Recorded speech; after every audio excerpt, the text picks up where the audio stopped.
नमस्ते guys, it's me Prajwal र आज चाहिँ VS कोडको ट्युटोरियल पार्ट 3 आइसकेको छ।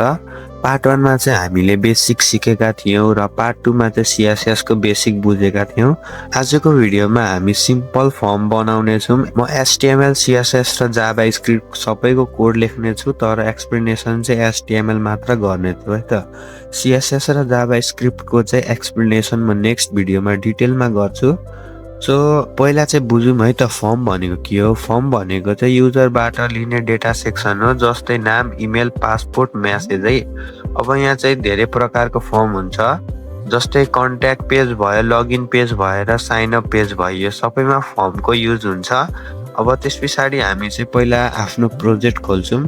प्रोजेक्ट खोल्नको लागि तपाईँहरूले VS कोड टाइप गरे नि हो, नभए तपाईँहरूको प्रोजेक्ट कहाँ छ तपाईँहरूलाई थाहा छ भने जानु होला। मेरो चाहिँ प्रोजेक्ट भन्ने ठाउँको प्रोजेक्ट फर वाइटीमा छ। यसलाई म राइट क्लिक गरेर ओपन विथ कोड गरेँ र यहाँ चाहिँ हाम्रो पहिला project.1 HTML भन्ने हाम्रो फर्स्ट प्रोजेक्ट थियो। अब यसको चाहिँ मैले डिटेल भिडियो एक्सप्लेन गरेको चाहिँ पार्ट 1 मा हेर्न सक्नुहुनेछ। अब अहिले चाहिँ हामी index.html यहाँबाट बनाउँछौँ लाइक दिस। यसरी यहाँ तपाईँहरूले index.html लेखेर इन्टर गर्नु होला। मेरो अलरेडी index.html नामको फाइल छ, त्यही भएर यस्तो भएको। सो यहाँ चाहिँ मैले कोड लेखिसकेको छु र तपाईँहरूले पार्ट 1 हेर्नु भएको छ भने पार्ट 1 मा चाहिँ मैले तपाईँहरूलाई कोड कसरी लेख्ने भनेर सिकाएको थिएँ। सो यहाँ चाहिँ फर्मको यो सिम्पल वेब फर्मको कोड हो यो। अहिलेको लागि चाहिँ म पहिला तपाईँहरूलाई प्रिभ्यू देखाइदिन्छु ल, गो लाइभ गरेर। सो हेर्न सक्नुहुन्छ कन्ट्याक्ट फर्म भनेर आएको छ। यसमा चाहिँ हामीले थोरै CSS पनि युज गरेका छौँ। CSS र जाभास्क्रिप्ट दुइटै नै युज गरेका छौँ। यसको कुरा चाहिँ हामी पछि नै गर्नेछौँ है, CSS र जाभास्क्रिप्टको। सो अब यहाँ चाहिँ म पहिला साइड बाई साइड प्रिभ्यू देखाइदिन्छु तपाईँहरूलाई। So side by side preview चाहिँ आइसकेको छ। अब म त तपाईँहरूलाई मजाले एक्सप्लेन गर्न सक्नेछु।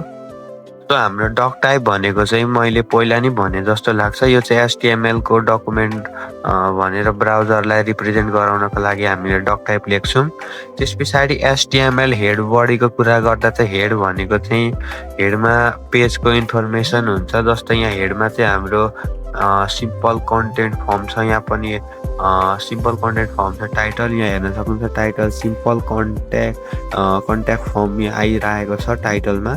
त्यस्तै गरी बडीमा चाहिँ युजरलाई देखाइने कन्टेन्ट हुन्छ। यहाँ हेर्न सक्नुहुन्छ हामीले जति पनि कोड लेखेका छौँ यो कोड चाहिँ बडीभित्र रहेको छ र यो बडीभित्रै आइरहेको छ। यो सबै हाम्रो बडी हो। त्यस पछाडि यहाँनिर पहिला हामीले CSS को लागि चाहिँ हाम्रो यहाँ पनि इन्टरनल CSS युज गरेका छौँ, किनभने हामीले HTML भित्रै CSS लेखेका छौँ स्टाइल ट्याग लेखेर। त्यस्तै गरी टाइटलको कुरा भइहाल्यो, हेडको कुरा भइहाल्यो, डक टाइपको कुरा भइहाल्यो है। अब HTML इङ्ग्लिस भनेको चाहिँ इङ्ग्लिसको लागि होइन, ल्याङ्ग्वेज सेलेक्ट गरेको हामीले।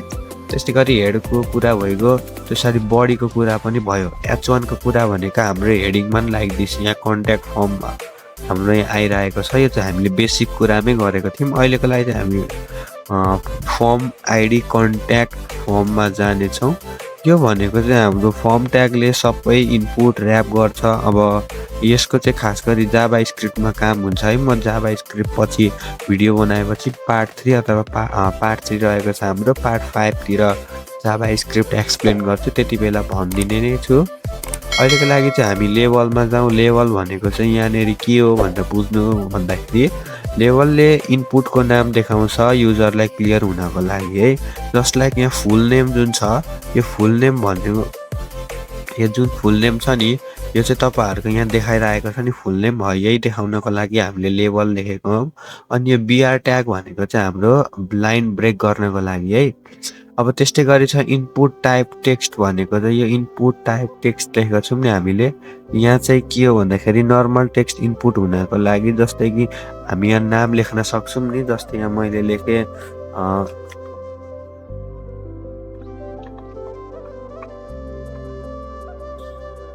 अहिलेको लागि मैले यहाँ नियोन लेखेँ होइन। त्यस्तै गरी यहाँ चाहिँ यो इनपुट टाइप टेक्स्ट भनेको चाहिँ टेक्स्ट लेख्नको लागि ठाउँ छोडिएको हो। जस्तै अब यहाँ म नम्बर नै लेख्न सक्छु, तपाईँहरूले बुझ्नुभयो होला।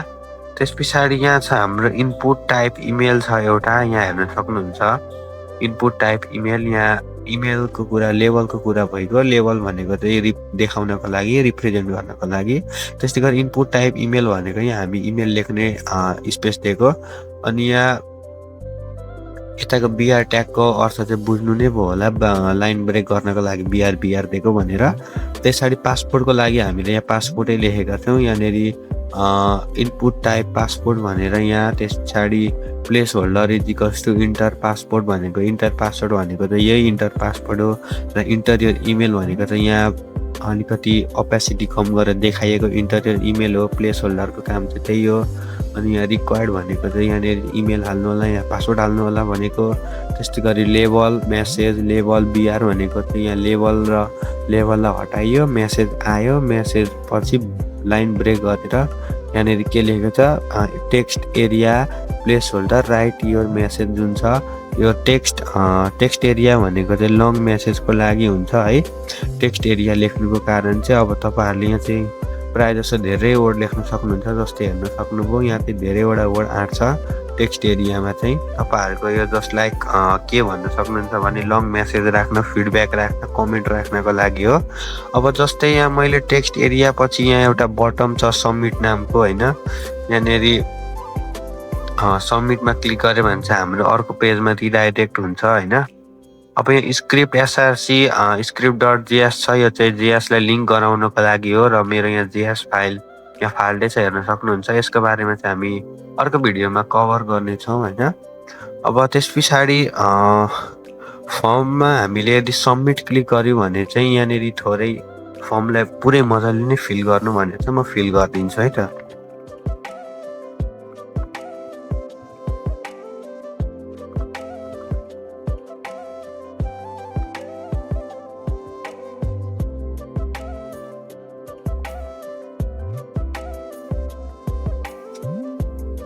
मैले चाहिँ फर्म भरिसकेको छु, नाम लेखेको छु, इमेल लेखेको छु, पासवर्ड लेखेको छु र मेसेज लेखेको छु है त।